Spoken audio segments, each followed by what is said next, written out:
અરવલ્લીમાં London જતી ફ્લાઇટમાં યુવતીએ જે અંતિમ ઉડાન ભરી ખંભીસર ગામની આ 27 વર્ષીય યુવતીનું દુર્ઘટનામાં મોત થયું છે। યુવતીના મોતથી પરિવારજનોમાં શોકનો માહોલ છે। અરવલ્લીની આ યુવતી ખંભીસર ગામની આ 27 વર્ષની યુવતી છેલ્લા જયશ્રીબેન પટેલ છેલ્લો આ વિડીયો કોઈના સપના તૂટ્યા, કોઈકનો પરિવાર, કોઈએ માતા પિતા ગુમાવ્યા, કોઈ દીકરી ગુમાવી, જોઈ રહ્યા છો કે ખુશીનો આ અંતિમ પણ પરિવારને ટાટા બાય બાય।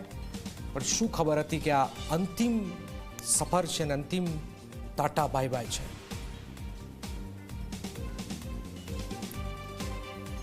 મારે છેલ્લે વાત જ નથી થઈ મારી બેન જોડે। મને જાણ જ નથી કે જવાની છે। કાલે આવું થયું પછી ખબર પડી કે જવાની છે એમ। કેટલા સમય પહેલા એમનું લગ્ન થયું હતું? 4 મહિના જેવું થયું હતું મેરેજ થયા। અને લંડન શેના માટે જઈ રહ્યા હતા? એમના હસબન્ડ ત્યાં જોબ કરતા હતા તો ફર્સ્ટ વાર જ જતા હતા। એનું સપનું હતું કે હું લંડન જઉં એમ। એમને પણ આવી ખબર નથી કે મારા જોડે આવું થશે। પરિવારજનોનું અત્યારે પરિસ્થિતિ કેવી છે? બહુ જ ગંભીર હાલત છે। પપ્પાને તો હજુ કોઈ હાલત બહુ ખરાબ થઈ ગઈ છે તો એડમિટ અમદાવાદ મોડાસા લઈ ગયા છે। और वो लंदन अपने पति के साथ शादी के बाद जा रही थी। वो हमारा उसका पति लंदन ही रहता था और वो उसके पास जा रही थी, वहाँ ही जॉब करनी थी, इसलिए वो लंदन शिफ्ट होने के लिए जा रही थी। और उनकी शादी कब हुई थी? उनकी शादी 18 जनवरी पर हुई थी, 3 महीने पहले 18 जनवरी 2025 में। और वो लोग 10 ही दिन 15 ही दिन साथ में रहे थे और हमारे जमाई लंदन जा चुके थे और वो अब जा रही थी और रास्ते में ही प्लेन क्रैश हो गया।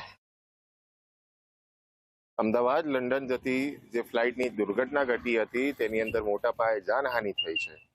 આ ફ્લાઇટની અંદર અરવલ્લી જિલ્લાના 3 મહિલા મુસાફરો પણ સવાર હતા, જેમાંથી એક જયશ્રીબેન કરીને છે કે જેઓ જે આ ફ્લાઇટની અંદર સવાર હતા અને અત્યાર સુધી એમના કોઈ પણ ડીએનએ જે સેમ્પલ છે તેની કાર્યવાહી થઈ છે, પરંતુ હજુ સુધી બોડી સુપર જ નથી થઈ। પરંતુ જી મીડિયા પહોંચ્યું છે, જે ખંભીસર ગામ છે મોડાસા તાલુકાનું, ત્યાં આગળ પહોંચ્યું છે અને આપ જે દ્રશ્યો જોઈ રહ્યા છો એ ખંભીસર ગામના દ્રશ્યો છે।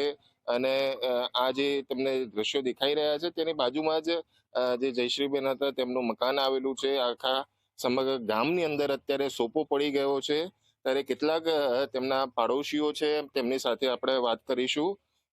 બેન, શું નામ છે તમારું? ડિમ્પલબેન।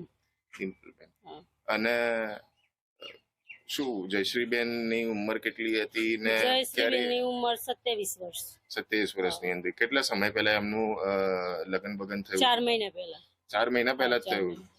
બરાબર છે ને? એ જયારે આ બહાર વિદેશ જતા હતા એ શેના માટે જતા હતા? એ પતિ જોડે સ્થાયી થવા। બરાબર, સ્થાયી થવા માટે। અને આખી આવી ઘટના જયારે તમારા ધ્યાને આવી ત્યારે ગામની અંદર માહોલ કેવો હતો? શોકનું વાતાવરણ, બિલકુલ બધા લોકો શોકમગ્ન હતા। શોકમગ્ન હતા।